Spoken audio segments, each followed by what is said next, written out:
Bueno, entonces estábamos hablando de la libertad que va a tener el arte y sobre todo cómo el siglo XIX va a ser la época de los movimientos liberales y que esto es algo que se va a reflejar en el arte en el sentido en que los artistas van a buscar romper con la tradición, pero este rompimiento de la tradición también se va a ver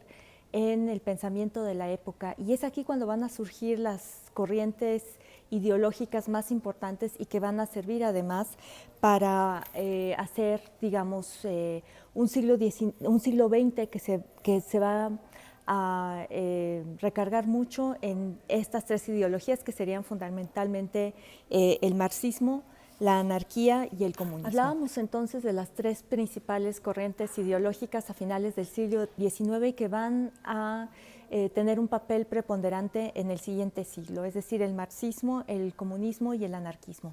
El marxismo va a estar instaurado por este gran personaje de finales del siglo XIX que va a ser Karl Marx. Marx va a ir un día con su amigo Friedrich Engels a una fábrica y se va a dar cuenta que si bien los modos de producción permiten un aumento del capitalismo para las familias que son dueñas de estas fábricas, no es así para los trabajadores que tienen que trabajar horas interminables dentro de este entorno laboral que no les permite, bueno, ni siquiera comer, en el que no tienen, digamos, un seguro social como el que supuestamente en algunos trabajos hay, o que no tienen ninguna condición que sea favorable a una vida higiénica dentro de la fábrica, le va a inspirar a Marx a hacer una serie de observaciones en relación al dinero, al trabajo y al capitalismo. Uno de los libros más importantes de Marx, que va a publicar en 1848, va a ser precisamente el Manifiesto Comunista. Este Manifiesto Comunista del 48, que además coincide con las revoluciones de Europa en esa época, que se conocen como la Primavera de los Pueblos, no va a ser muy leído sino hasta el siguiente siglo, hasta 1900, y va a inspirar los movimientos comunistas de Mao Zedong y la Cuba de Fidel Castro.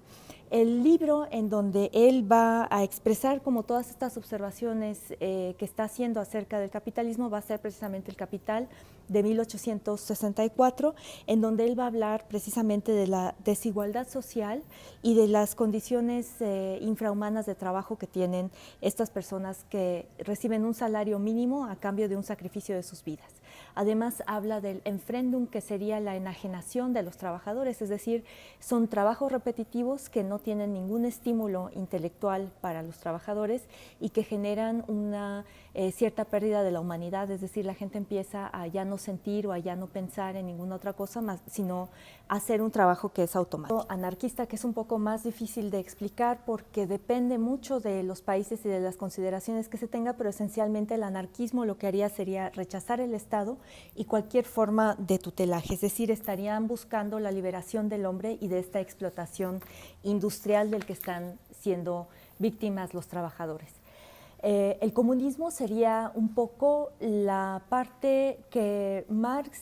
imaginó acerca del futuro, de cómo sería la historia en los siglos siguientes. Según Marx, los trabajadores de las fábricas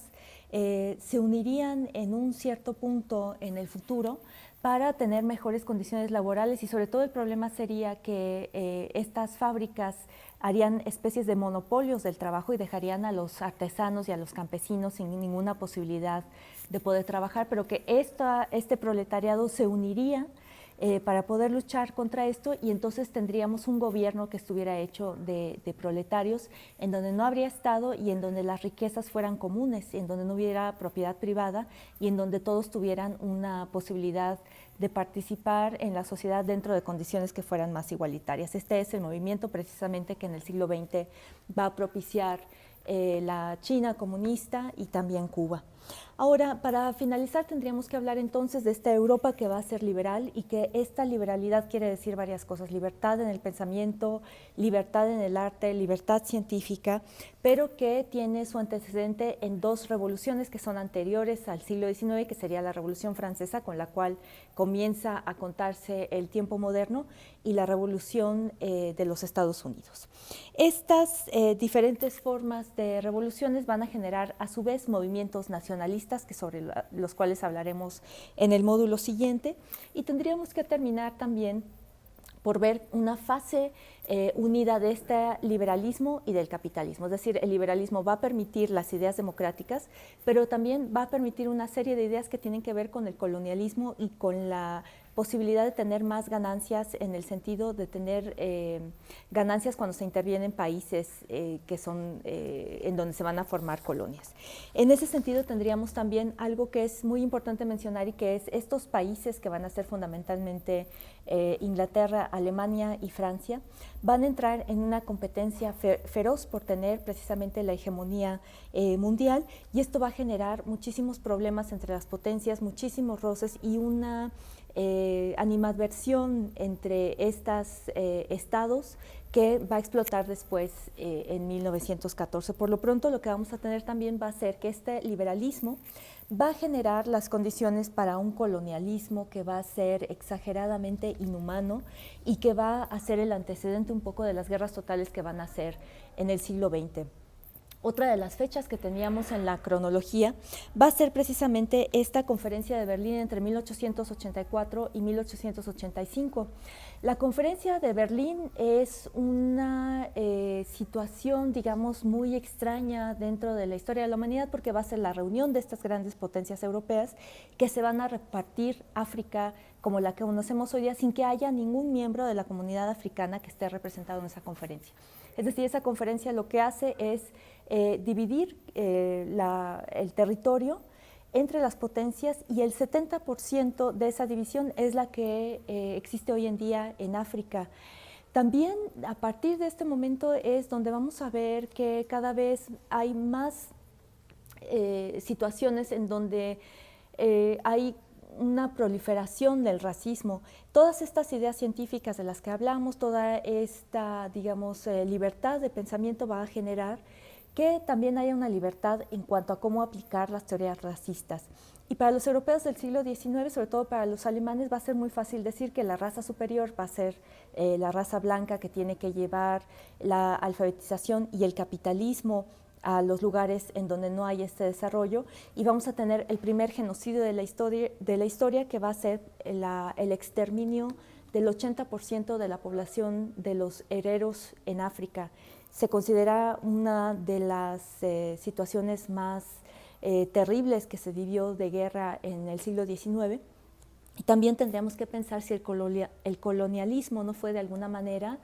el entorno para hacer como experimentos acerca de la guerra total. Es decir, en el colonialismo vamos a tener entonces la conjugación de varias cosas: la necesidad capitalista de tener materias primas para la revolución industrial, el ejercicio de todas estas ideas racistas, y también va a ser como el campo, el terreno en donde se van a probar las nuevas armas que se están generando a partir de estas ideas técnicas y a partir de la ingeniería que va a generar armas de extinción masiva. Es la primera vez también que vamos a tener, por ejemplo, que un avión pueda exterminar de una sola vez con una bomba hasta 200,000 habitantes. Es por eso que va a ser un laboratorio general para la guerra total, y también para probar las nuevas armas. Entonces tendríamos que pensar si esto no es lo que va a anteceder este siglo XX que veríamos en el tercer módulo, en donde vamos a ver entonces que se repiten o se desarrollan hasta su grado más alto todas estas formas de guerra y todos estos nuevos escenarios del racismo y de las ideas que van a dominar el mundo, incluyendo el marxismo y el anarquismo. Entonces, bueno, por último, solamente me quedaría hacerles la invitación a que vinieran al Museo de las Intervenciones, porque aquí pueden encontrar material muy interesante para entender cómo es este siglo XIX. Aquí están reunidas todas las intervenciones que sucedieron en México. Es conocido de los historiadores que casi todo el mundo invadió México durante el siglo XIX, y es un ejemplo muy cercano que tenemos acerca de cómo funciona este siglo. Bueno, espero que se diviertan con las actividades que tenemos preparados con ustedes, y nos vemos entonces en el módulo siguiente.